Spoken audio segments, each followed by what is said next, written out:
என் சளி வந்துருச்சு என் சேவல்களுக்கு அப்படின்னா நம்ம என்ன பண்ணலாம்னா, அந்த சளியை நீங்கள் எவ்வளோக்கு எவ்வளோ சீக்கிரம் கண்டுபிடிக்கிறீங்களோ அவ்வளோக்கு எவ்வளோ நம்ம கண்டிப்பாக நம்ம சேவல் கோழிகளை காப்பாற்றிடலாம். ஒரு நாளைக்கு ஒரு அரை மணி நேரம் அப்படியாச்சும் நீங்கள் சேவல் கோழிகளை கவனித்தா மட்டுமே அது கரெக்டான கண்டிஷனில் இருக்கா அப்படிங்கிறத நம்ம தெரிஞ்சுக்க முடியும். ஃபஸ்ட்டு நாட்டு மருந்தை நம்ம பின்பற்றணும். நாட்டு மருந்து என்ன அப்படின்னா,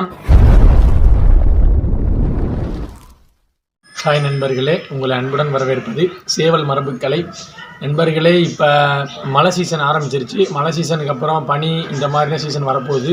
அதில் நமக்கு என்ன நம்ம முன்னாடியே பல வீடியோவில் சொல்லியிருந்தோம், சளி தான் இந்த சீசனில் பிடிக்கும் ரொம்ப அப்படின்னு சொல்லிட்டு. அதுக்கு தான் நம்ம சளிக்கு என்ன மருத்துவ முறை பண்ணலாம் அப்படிங்கிறத நம்ம இந்த வீடியோவில் சொல்ல போகிறோம். அதுக்கு முன்னாடி நம்ம சேனலை சப்ஸ்கிரைப் பண்ணாத நண்பர்கள் சப்ஸ்கிரைப் பண்ணிக்கோங்க. கூடவே பக்கத்தில் இருக்க பெல் ஐக்கனை கிளிக் பண்ணிக்கோங்க. அப்போ தான் நம்ம சேனலோட நியூஸ் உடனுக்குடன் அப்டேட் ஆகும். அது மட்டும் இல்லாமல் ஃபேஸ்புக்லேயும் இன்ஸ்டாகிராம்லேயும் நம்ம சேனலோட பேஜ் இருக்குது, சேவல் மரபு கலை அப்படிங்கிற ஐடியில்.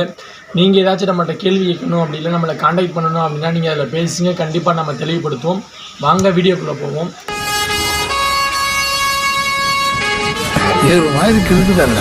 நம்ம சாகிற வரைக்கும் இப்படி தாண்டா இருக்க போகிறோம். நண்பர்களே, நம்ம சீக்கு வர்றதுக்கு முன்னாடி என்ன பண்ணலாம் அப்படிங்கிறத ஃபஸ்ட்டு சொல்லிடுவோம். நண்பர்களே, இப்போ வந்து நம்ம ஒரு 3 கோழி வளர்க்குறோம் அப்படின்னா, இப்போ மழையில் நனைஞ்சாதே நமக்கு ஃபஸ்ட்டு சேவலுக்கு சளி பிடிக்க ஆரம்பிக்கும். இப்போ மழை நம்ம திறந்து விட்டதுக்கப்புறம் மழை வந்துருச்சு அப்படின்னா 3 கோழினா நம்ம விரட்டி அடைச்சிடலாம். இதே என்கிட்ட கூட நிறைய கோழி இருக்கு நண்பா அப்படின்னா நம்மளால் விரட்டி அடைக்க முடியாது. அதை நம்ம ஒன்றும் பண்ண முடியாது. அப்படியே அப்படி சீக்கு வந்தால் அப்படின்னா அது நம்மளால் எதுவும் பண்ண முடியாது. இப்போ நம்ம வந்து முன்னாடியே சொல்லியிருந்தோம், நோய் தடுப்பு முறை வீடியோ போட்டிருக்கோம். இப்போ அது மாதிரி நீங்கள் பண்ணீங்க அப்படின்னா உங்களுக்கு அவ்வளோ சீக்கிரத்தில் உங்கள் சேவல் கோழியில் எதுவுமே தாக்காது, எந்த நோயும் தாக்காது. அதனால நம்ம ஈஸியாக நோயே வந்தாலும் காப்பாற்றிடலாம்.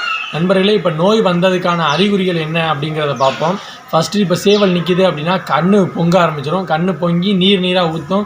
நம்ம ஹீட்டு அப்படின்னு நினச்சக்கூடாது, சளி இருந்தாலும் கண் பொங்க ஆரம்பிக்கும். அது மட்டும் இல்லாமல் அதால் மூச்சு விட முடியாது. அது எப்படி மூச்சு விடும் அப்படின்னா, அந்த கொரட்டு அப்படிங்கிற சவுண்டு அது வாயால் தான் மூச்சு விடும். அப்படிங்கிறப்ப அந்த கொரட்டுன்னு சவுண்டு கேட்டுகிட்டே இருக்கும். இது நம்ம பகலில் கேட்கல அப்படின்னாலும் நைட்டு அந்த கூட்டில் அடைக்க போகிற நேரத்தில் அந்த மாதிரி டயத்தில் கண்டிப்பாக நம்ம கேட்கலாம். அதான் நண்பர்களே, இப்போ வந்து நம்ம எந்த இடத்துல அடைக்கிறோமோ, இப்போ வந்து நம்ம ஓப்பனில் அடைச்சோம் அப்படின்னா நீங்கள் கவர் பண்ணிக்கோங்க, பனி எதுவும் இறங்காமல். அது மட்டும் இல்லாமல் கூடு நலையாமல் இருக்கிற இடத்துல நம்ம சேவல் கோழியில் அடைக்கணும். இப்போ வந்துருச்சு என் சளி வந்துருச்சு என் சேவல்களுக்கு அப்படின்னா நம்ம என்ன பண்ணலாம்னா, அதை ஃபஸ்ட்டு நோய் வந்ததை தனியாக பிரிச்சுருங்க. அதனால நண்பா நம்ம சொல்கிறோம், இப்போ வந்து நம்ம ஒரு 5 வச்சுருந்தோம் அப்படின்னா நம்ம தனியாக பிரித்து பார்க்கலாம். இதே நம்மக்கிட்ட அதிகமாக இருக்குன்னு அப்போ நம்ம இதை மட்டும் தனியாக பிரித்து கேர் பண்ணி பார்க்க முடியாது.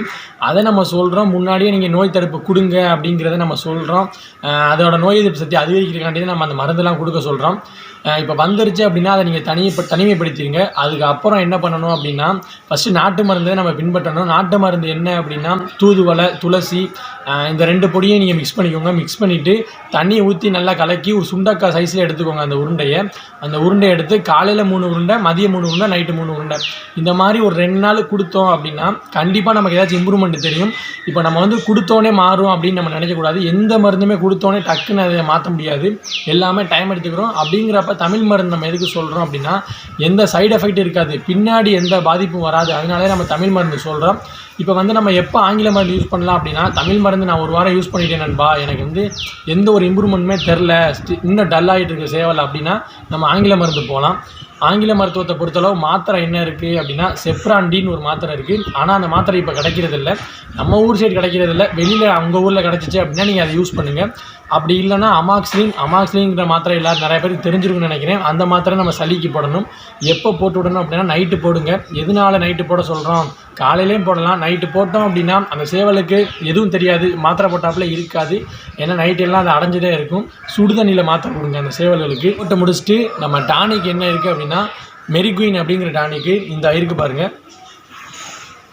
இந்த டானிக்கு மெரிகுயின் டானிக்கு எப்படி கொடுக்கணும் அப்படின்னா, இப்போ பட்டா அப்படின்னா நீங்கள் வந்து ஒரு 1 ml கொடுங்க. இதே பெரிய சேவல் கோழிகள் அப்படின்னா நீங்கள் வந்து 2.5 ml கொடுங்க. இதே கோழி குஞ்சுகள் அப்படின்னா 5 சொட்டு கொடுங்க.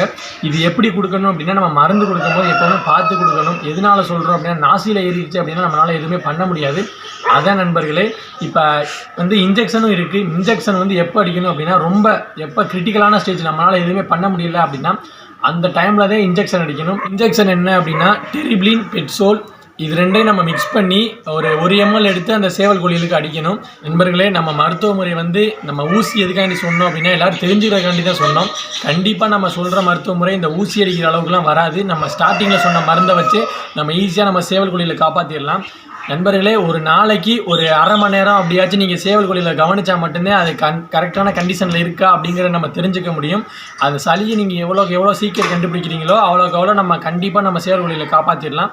அவ்வளோதான் நண்பர்களே, இந்த வீடியோ உங்களுக்கு பயனுள்ளதாக இருக்குன்னு நினைக்கிறோம். பிடிச்சிருந்தா லைக் பண்ணுங்கள், பிடிக்கலன்னா அன்லைக் பண்ணுங்கள், மறக்காமல் கமெண்ட் பண்ணுங்கள். அப்போ தான் நம்ம அடுத்த வீடியோ என்ன பதிவு பண்ணலாம் அப்படிங்கிறத பற்றி பேச முடியும். யூஸில் இருந்தால் சப்ஸ்கிரைப் பண்ணுங்கள்.